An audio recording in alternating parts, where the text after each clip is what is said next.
This is the story of Pumpkin. She is the love of my life and of Peppers. She started out small, so very small. She came to me cold, and I immediately, and so close to death, and I immediately put her skin to skin. And look at what she grew up into. Look at how beautiful she is and what a chunk she is. And how she always has loved her little rubs. This was her winter weight, so she was a little bit more chunky than usual, but raising her and making sure that she lived made it so she and I are so close. And I love her so much. So here is her story. Pumpkin's mom and her brother were killed by a cat, and she was really hurt by the time I got her. You can see all the scars on her body. She was minutes from death when I got her, and you can see her shake. I think it's because she was having bad dreams.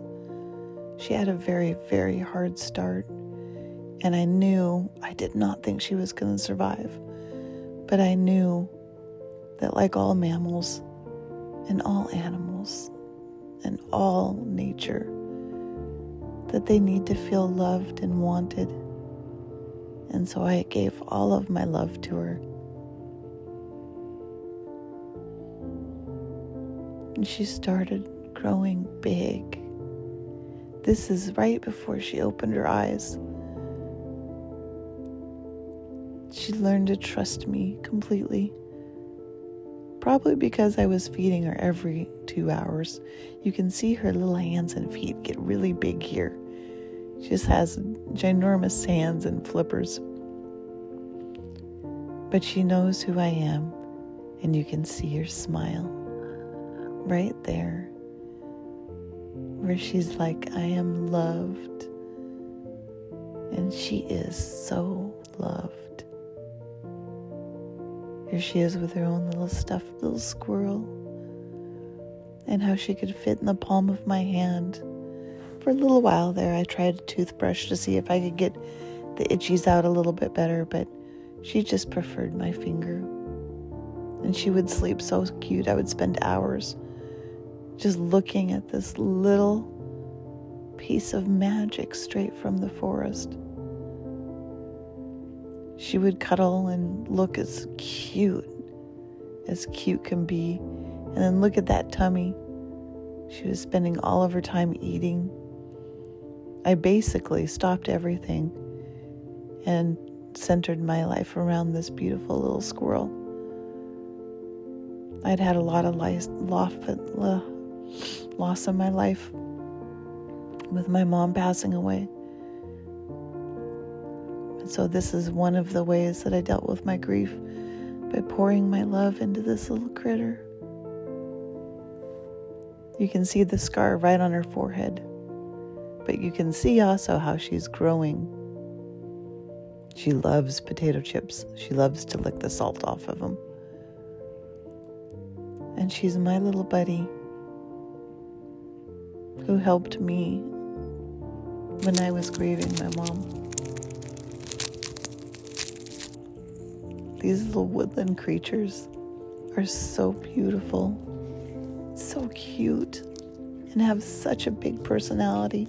You can tell how she's feeling by her tail, whether it's puffy or not. She even loves to play peekaboo. My dogs have been very patient, like you saw Huckleberry and Pepper being very patient with this little one that we had in the house, learning how to function, how to play with her, how to be patient when Mom was constantly feeding her. I love how she used to just sit back, treat me like her tree. She figured out everything, even how to drink out of the faucet. Pumpkin loved pumpkins.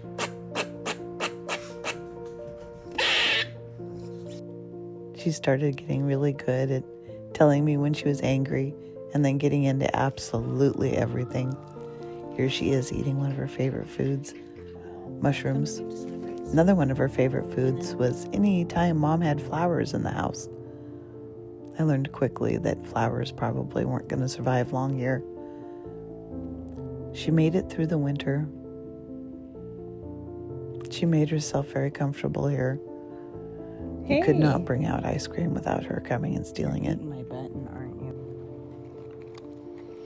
She's the best nutcracker that there ever was in the whole world. But I think her favorites are artichokes. Here she is hiding in one of her favorite little places where I don't think she knows that she can be seen. But she's enjoying her little seed and then wants privacy, so she turns around. And here she is building her little bed and getting a good cuddle, which I enjoyed so much. And once again, you can see that little smile come out with her favorite rub.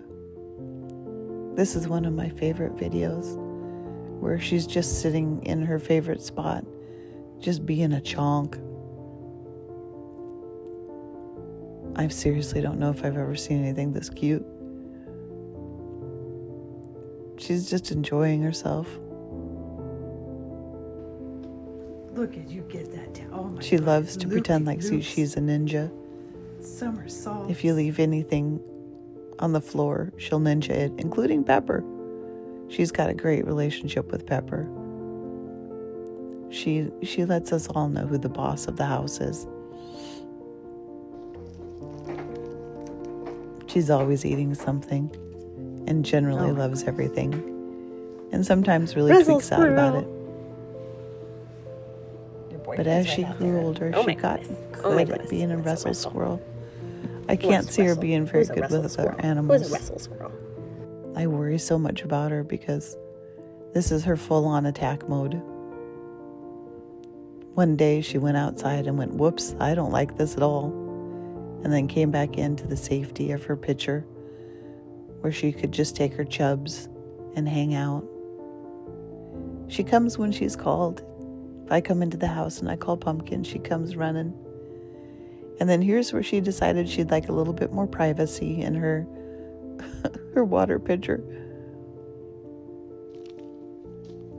They have such little personalities.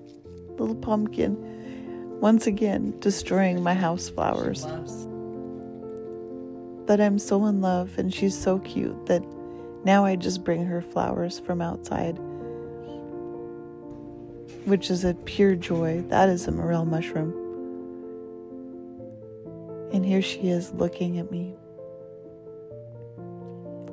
And this was just the other day, outside, high up in a tree, as she gets ready to go further and further away and into freedom.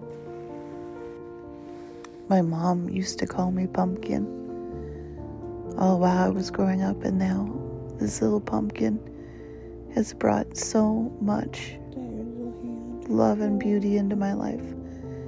It is so hard to let her grow up and be a grown-up squirrel. I love her so much, and it's such a good reminder to all of us that every living creature is amazing.